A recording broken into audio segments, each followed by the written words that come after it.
More transfer commitments, more misses. Where do things stand? We're about to get into it on this episode of Locked On Wolverines.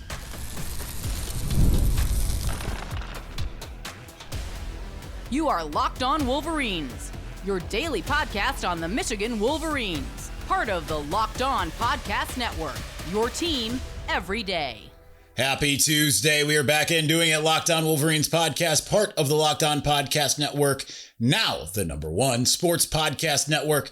I'm your man on the ground, Isaiah Hole, publisher of Wolverines Wire through USA Today's Sports Media Group. Thank you to all of our everydayers who watch or listen to the show every single day. Also, big thank you for making us your first listen. We'll start off with the latest on the transfer portal in the way of additions.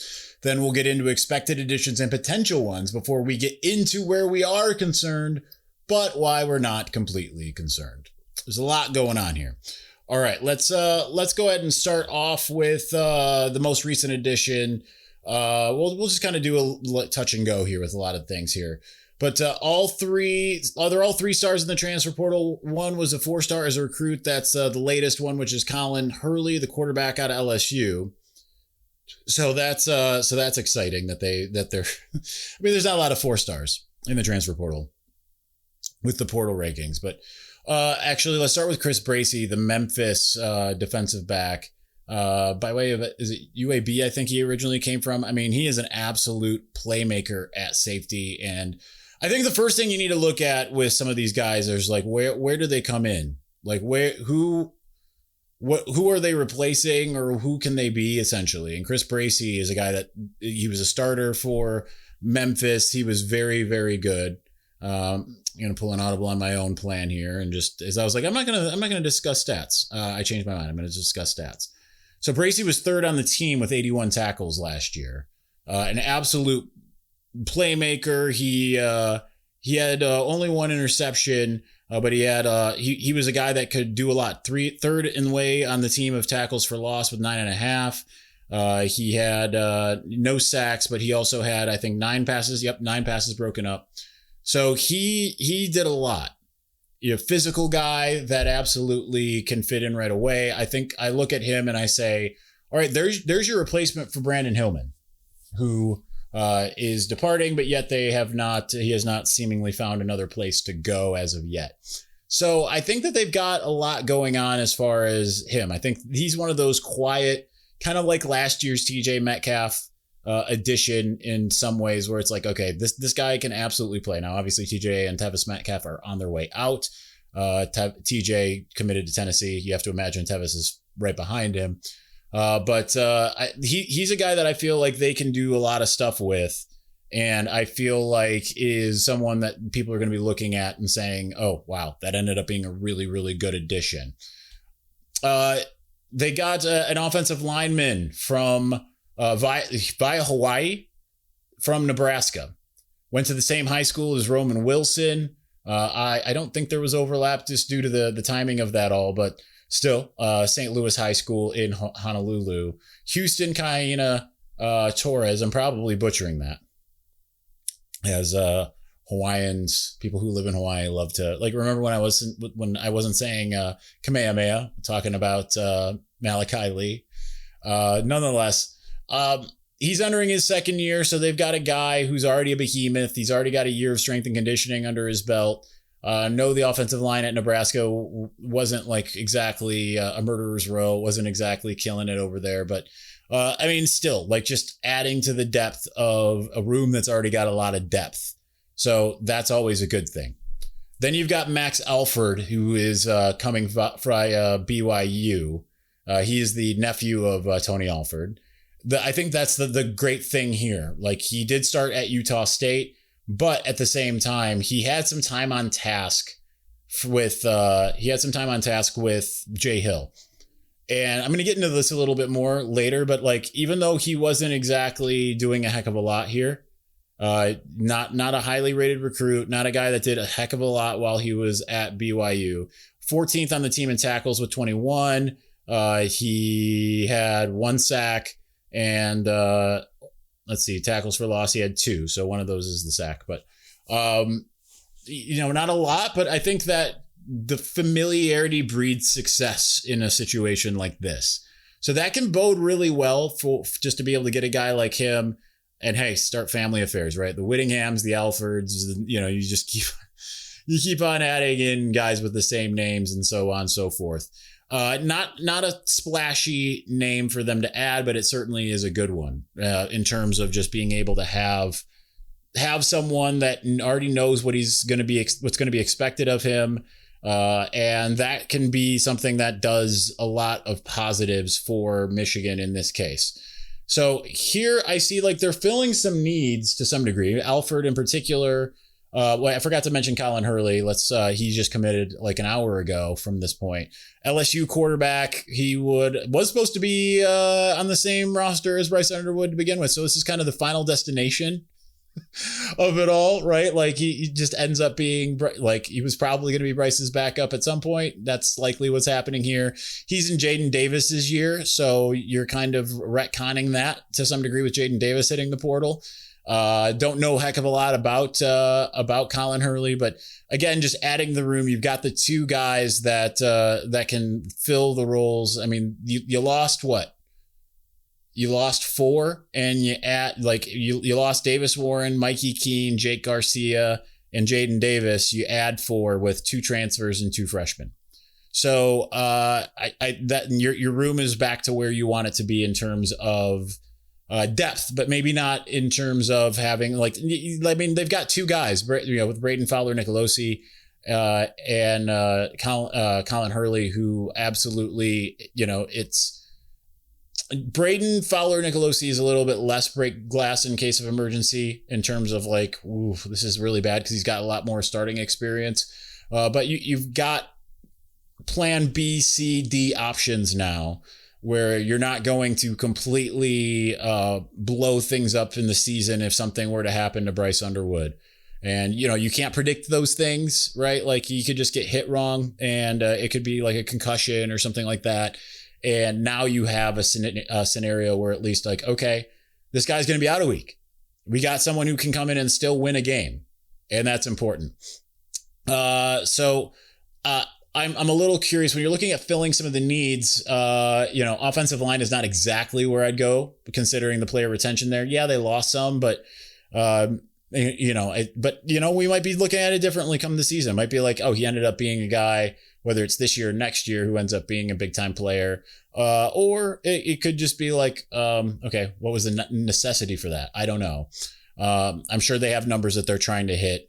It's great to get that linebacker, at least one, especially missing out on both Cade Uluave and Rasheem Biles. Those are big misses. The latter, I think, just chose Texas above Michigan. And then it does sound like admissions was an issue for Cade. And that's a big loss. He was the top linebacker in the transfer portal. And we'll get to linebackers in segment 3, but you still have some there on the board, not many. And certainly the complexion of the class is going to look a little bit different. So let's get more into that. We're going to go to some of the guys who look like they are going to end up in the class still. So we'll do that here in just a moment. But before we do, the new year is here and it's the perfect time to reset your routine and refresh your space. If you're spending more time at home, you might as well love it and love how it looks and how it feels. That's why you should turn to Wayfair. It's a one-stop shop for getting your home back on track. From bedding and mattresses to storage solutions for every room, Wayfair makes it easy to start the year fresh. Wayfair has everything you need for a full home refresh, all in one place. Whether you're updating your living room, organizing your space, or upgrading your work from home setup, Wayfair's huge selection makes it easy to find exactly what works for your style and budget. I picked up new bedding from Wayfair and it completely changed how my bedroom feels. It's cleaner, calmer, and more put together. I don't usually want to get out of bed at any point in time. And I love that I can find pieces that match my style without spending a fortune. Shopping is easy, delivery is smooth, and everything arrives exactly as expected. It's honestly made getting back into a routine this new year feel a lot more manageable. Get organized, refreshed, and back on track this new year for way less. Head to wayfair.com right now to shop all things home. That's WAYFAIR.com. Wayfair, every style, every home. Thank you for making Locked On Wolverines your first listen of the day, and thank you for making Locked On the #1 sports podcast network. You already live your team every day. Now take it up a level and go ad-free. Join the Everydayer Club today and get Locked On Wolverines with no interruptions. And here's the important part: the members-only Discord access. It's wild in there in a good way. You got and there's more too. So all for $5 a month or $50 a year. Go to lockedonwolverines.supercast.com or check the link in the show notes to learn more. All right, let's get to the expected additions. At this point, there's two who look like they are going to end up in Ann Arbor. One's getting, I'm sure both of them are getting crystal balled and predicted, whatever you want to look at.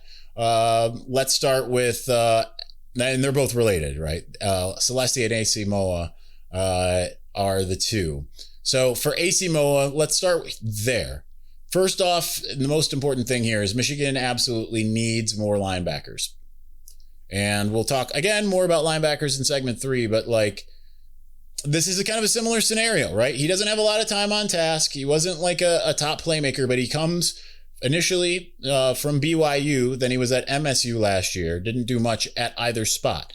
But regardless, he comes to be from Jay Hill. He knows what Jay Hill is all about. He knows the scheme, all of that type of stuff. It's one of those things that I'm going to dig into it a little bit deeper in segment 3 as to why maybe I'm not as concerned as maybe some of you are. And I'll explain that more so, but just kind of to put a little bit of a name on this. It's and I'm just again checking because we keep on seeing things. Oh, Colorado got a commitment. There you go.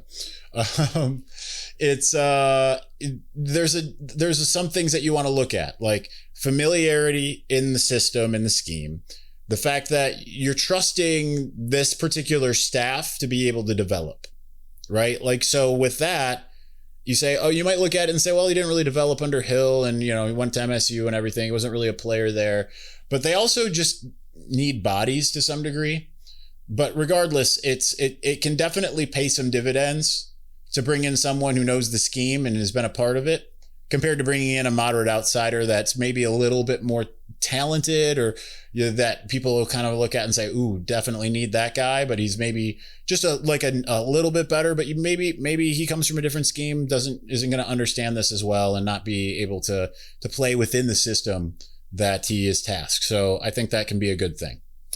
Now let's talk about Salesi, who had enrolled at Utah and ended up entering the transfer portal yesterday evening. Immediately got crystal balls, much to the chagrin of Utes fans who are starting to show their first real consternation about Whittingham leaving because of, like between JJ Buchanan and now Salesi Moa, they're like, wait. No, not like this. Not like this. High 4-star ranked, I think. 36th in the nation. I think ESPN had him highest. If I'm going off of memory there, he is someone that can play either side of the ball. He's listed as an athlete. Michigan initially was looking at him as a defensive back, probably more of a safety. But Utah was looking at him as a wide receiver. So we'll see how that goes. Now, he could be considered, if you're looking at it that way, as a replacement for Brady Marchese, who ended up going to Auburn. But definitely some people think that he could be better defensively. I say either way, you just get him on campus and you figure it out. And I disagree with some of the people in my mentions that say, like, this is stupid, just go get him next year. Listen, you have a better chance of retention than you do coercion, ultimately. So especially considering, like, okay, he spent a couple days, essentially, or a week or 2 weeks at Utah, which is home for him, to come to Ann Arbor, like to build that bond with his brothers, all that kind of stuff. That's important. But let's say he ends up at wide receiver. I mean, that's not now he's a guy that could be your freshman standout. I mean, and that's saying something because I think Travis Johnson was going to make a strong bid for that. So now you're looking at a guy, him and Travis Johnson and Jamar Browder and JJ Buchanan and Jamie French and Andrew Marsh. I mean, you're starting to, and Shannon Goodwin, like you're starting to actually really cook with gas at this point. So I love the idea that they're looking at bringing in, again, having the families all come in all at the same time. having the tandem here. I think I don't think you're just taking Aisea to get Salesi, but I think it helps because I think you also need a guy that is capable the way that Aisea is. AC. I don't know how to say his name. I probably could consult some kind of press packet, but I'm not going to do it. So right now, those are the only prospects Michigan seems like it's that's imminent for.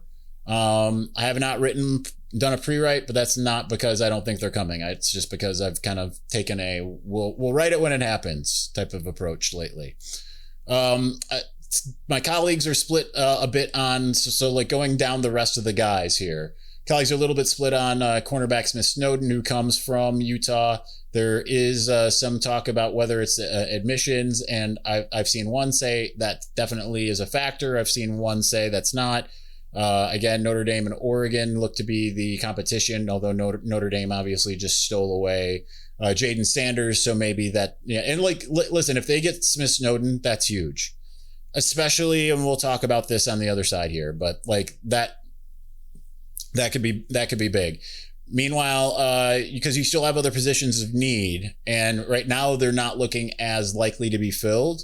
So you're really hoping that, at a withdrawals, it does seem like it's trending that way at the moment, but we'll see. I think that's it. But then the edge rusher from Hope College, whose name escapes me at the moment, he's kind of intriguing. Just, again, a lower level guy that was just extremely productive. Looked like he was going to be retiring from football, got a bunch of offers. I mean, just bolster the room. I mean, I think the room's in a good spot. Nate Marshall, John Henry Daly, depending on his health, Cam Brandt, Dom Nichols, Lugard Ekpai, I don't know how these coaches feel about these players yet. That's going to be the interesting thing come spring, because just fresh eyes, new eyes to help develop all that kind of stuff. I think that could be just very different. So I think it's all really intriguing. So, all right, we've got more. Why am I not concerned? And what are my concerns and why am I not concerned? Let's do that here in just a moment.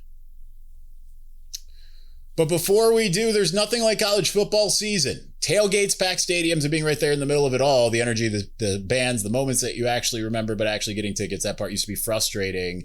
Long queues, logins, prices jumping at checkout. That's why Gametime gives the advantage back to fans, especially here with the remaining college football playoff. It is the easiest way to unlock amazing college football tickets and experiences in just a few taps. I opened the Gametime app to look at upcoming college football games, and this was before, but like still, how fast it was to find great seats during the season.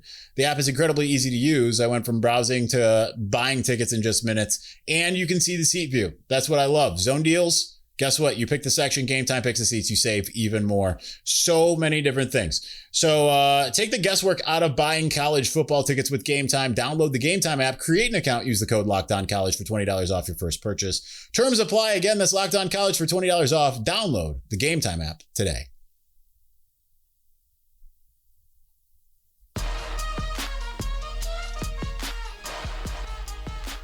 All right, at this stage, now people are still entering. I saw when we started the show, a Nebraska starting defensive lineman entered the transfer portal, right? Michigan can still do some things. Keep this in mind, because certainly the powers that be in Ann Arbor are still working the phones. They're saying to agents, here's what I need. And maybe there's a somewhat disgruntled, like, maybe I'll stay, what type of thing, things are different right now. You can pry someone loose if you need to, potentially, depending on what you're going to spend and all of that kind of stuff. So that said, right now, Francis Breu is the top defensive lineman available. He's coming from Pitt. He's another Columbus native, like Rasheem Biles was. Rashawn Miles Jr. is the top linebacker available, but he's not nearly as much of a sure thing, even though he's the top one, because he's coming from the lower levels, Abilene Christian. So with that, I'm not really sure where they go. But I had some positive thoughts, then the concerns, and then more positive thoughts, kind of how this show works. I say, if you're Michigan, do everything you can to get Enoetta back. I know he hasn't been like lighting the world on fire. He is listed as a 4-star in the transfer portal, which is somewhat surprising to me. You combine him with Jonah Leia, Trey Pierce, David Poly, Benny Patterson, all these guys, Travis Moten, and maybe you're starting to cook with gas. On the other end, Nathaniel Owusu-Boateng entering his second year, and remember Chase Taylor's there as well. I could see Nathaniel Owusu-Boateng, who has been on campus, had injury issues, took a couple games before he was suiting up, and we saw a lot of time. Maybe didn't have as flashy of a performance on a weekly basis or even snap by snap basis as Cole Sullivan, but I could see him being that type of guy. So I think that those are, that's something important to note. I think one of the important things also to note is that Jay Hill, each of the last 2 years at BYU, has put his top tackler has been a sophomore linebacker. Okay, so relatively inexperienced players leading the charge. So that wouldn't surprise me if we saw that. But right now you're looking at Nathaniel Owusu-Boateng, Chase Taylor, and Troy Bowles, and now Max Alford. There's just not a lot in that room. Depth at linebacker to me is more of a concern than anything. Now, that's where I have my biggest concerns. It's not just a big playmaker. I understand Michigan's had several years here with like relatively elite linebacker play. Last 2 years hasn't been quite elite, but you could see the potential. Just kind of didn't necessarily work that way. But as I've been saying, if you have the front, and now with Chris Bracy, and let's say they get Smith Snowden, you've got the front and the back end. That definitely plays a big factor in being able to just do things defensively. Because I think back to the 15, 16, 17 years that Michigan had. I mean, 17 a little bit different, but because Devin Bush came out like a bat out of hell, essentially. But like Michigan didn't have elite linebackers. They had an elite line and elite secondary. You can work with that. So that's where I'm not as concerned. But depth, absolutely a concern. Now, you need two because they're going to run a 4-2-5 most of the time. And I'm just curious to see what they do. Now, yes, if you can get Aisea Moa to go along with Max Alford, now you're at least getting a little bit better depth-wise. But, because you still have Zach Ludwig. And then you've got the incoming freshman Markel Dabney. I'm trying to think. They didn't really like the recruiting, right? That was the big thing. They can't get a linebacker. So it continues to be a concern. I think those concerns can be somewhat alleviated, right? Like you can have a position relatively of weakness, but if the other positions can potentially cover them up. But I think ultimately what I'm looking at here is this is a staff, whether at Utah, BYU, elsewhere, right, that is accustomed to doing more with less.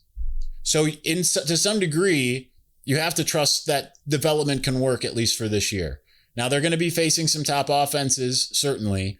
Oregon, Ohio State, Oklahoma might be a top offense. Penn State, you don't really kind of know which ones are going to be. I think Indiana's on the schedule next year.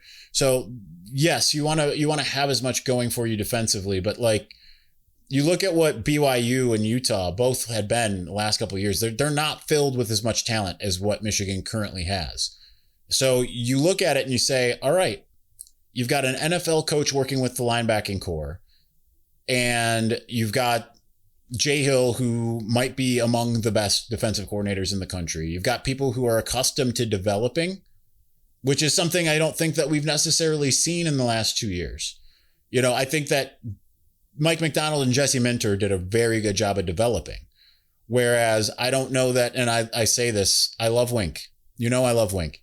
I don't think that he came in with a development mindset as much as he came in with let's try to use what I got to the best of my ability. And that's fine, right? Like that's just his philosophy. And he'd probably disagree with me there.